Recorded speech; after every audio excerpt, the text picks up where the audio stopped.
Western and Southern Kentucky. This is WYMT Mountain News First at 4. Good afternoon, I'm Steve Hensley. First at 4, Black Jewel miners continue to wait for answers about what is going to happen to mines that are shut down and whether they might get a chance to mine coal there again. WYMT's Connor James is live in Cumberland with the latest. Connor. Steve, hours of listening and these miners still don't have any answers as we enter the second day of those Black Jewel hearings. Now, yesterday, those miners took a bus up to Charleston. Today, they decided to stay here and listen via a phone call. Now, Black Mountain and Lone Mountain mines are still the ones that don't have a future yet. Remember, Copper Glow originally won the bid for those mines after a 3-day auction in Cincinnati, but the bid is at risk because of a disagreement. Caterpillar Incorporated essentially asked Copper Glow to carve out their equipment from the deal. Copper Glow did not want to agree to that. Now, everything started at around 10 this morning, and we've seen a handful of recesses, but no major ground covered when it comes to a court agreement on this. And these miners hope to have some sort of idea of what comes next soon. There's not a whole lot, really that as far as answers wise. We do know that we're getting closer to getting, our wages give to us. There's so much goes on with what they're dealing with. It's hard to just pinpoint one thing. So it's just a waiting game. Now, Steve, it's not clear if an agreement will be made today or if they're going to have to go back and figure out a different solution. But what is clear is that these miners will not move until they have an answer of whether or not they get paid. I'm in Harlan County. Connor James, WYMT Mountain News. All right, Connor, thank you very much. We now want to go to a developing story out of Bell County. City officials in Pineville announced this afternoon that the city has decided not to fund Pineville Community Hospital any longer. Today was supposed to be a deadline for bids and an auction of the hospital, but the auction company decided to move the date back again for whoever the highest bidder is. Now, we hope to have more information on what this all means coming up tonight at 6.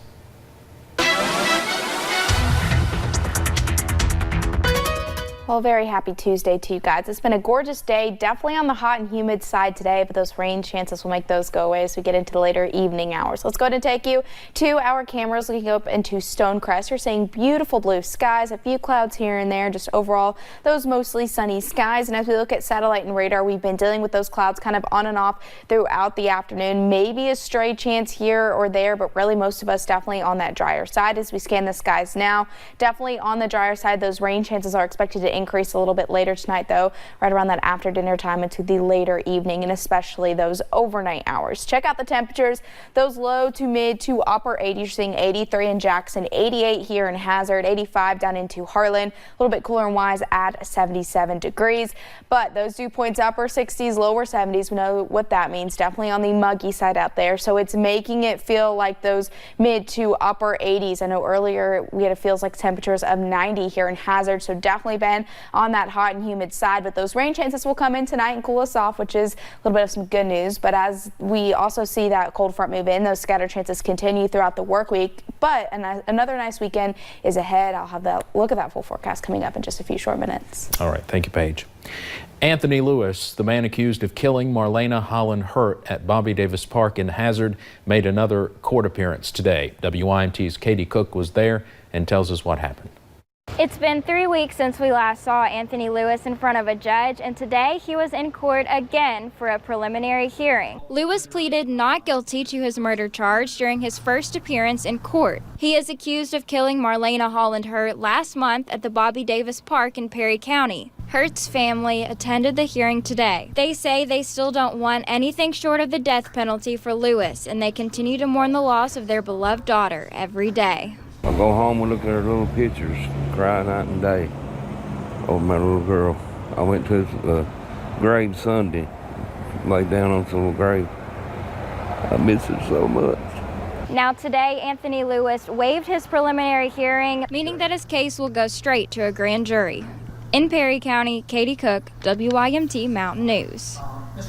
Now, we do not know when the grand jury will hear Lewis's case.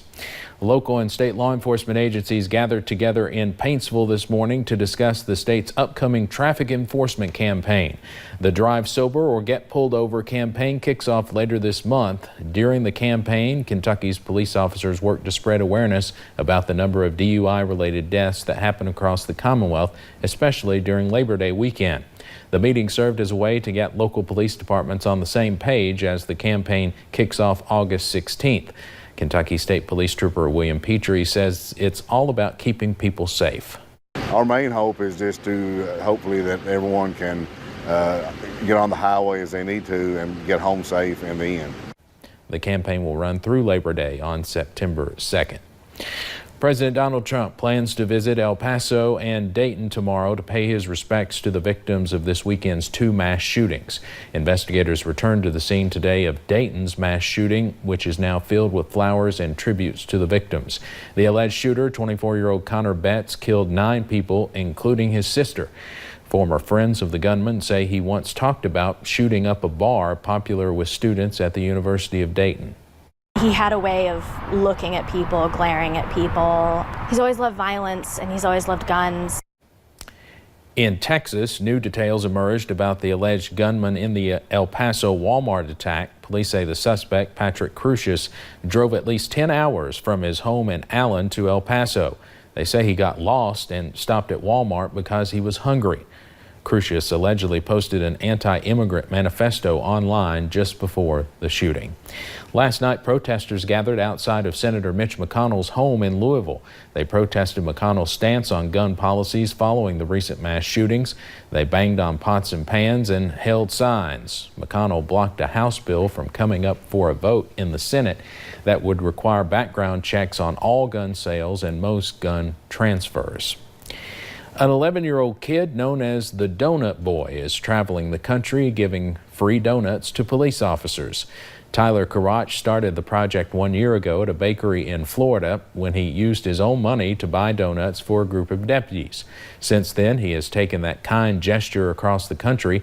His website says he has helped give away more than 51,000 donuts. Tyler was in Hawaii yesterday, his last state, meeting with officers and talking about his work. I do this because I want to remind police officers that people still care. Tyler says he's planning to expand the project by helping wounded officers and creating scholarships. If you would like to contribute, you can go online to idonutneedareasontothnkacop.com. The Boy Scouts of America is facing a new lawsuit over allegations it covered up hundreds of cases of sexual assaults. A group known as Abused in Scouting has filed a lawsuit alleging the Boy Scouts of America covered up sexual predators in its ranks. Lawyers for the group say they have identified nearly 800 victims of abuse, and they say there are more out there. The kind of numbers we're talking about now dwarf what we've seen in the Catholic Church cases. The Boy Scouts of America says it has taken information from the Abused in Scouting group and turned over about 120 reports to local law enforcement agencies. The Trump administration is imposing a total economic embargo against Venezuela. President Trump issued an executive order yesterday to expand existing sanctions against the country. The order also freezes all Venezuelan government assets in the U.S. The move is a significant escalation of tension between the president and Nicolas Maduro, who is serving as Venezuela's president. Let's head over to Wall Street now on this Tuesday afternoon. A good day for a change. The Dow closes up more than 311 points today. Novelist Toni Morrison, the first black female author to receive the Nobel Prize, has died. Her 1987 novel Beloved won Morrison a Pulitzer Prize for fiction. The novel was later taken to the big screen starring Oprah Winfrey. Morrison wrote 11 novels, 5 children's books, plays, and even an opera during her 6-decade career. In 2012, Morrison received the highest U.S. civilian award when fan and President Barack Obama gave her the Presidential Medal of Freedom. Morrison died at a New York hospital last night. She was 88. Straight ahead on First at 4, after receiving a nasty letter from a neighbor about her yard, an Alabama mother dealing with her son's battle with cancer gets help from a community of strangers. And rain chances will increase as we head into the later evening hours and into your Wednesday as well. We'll break down that full forecast coming up.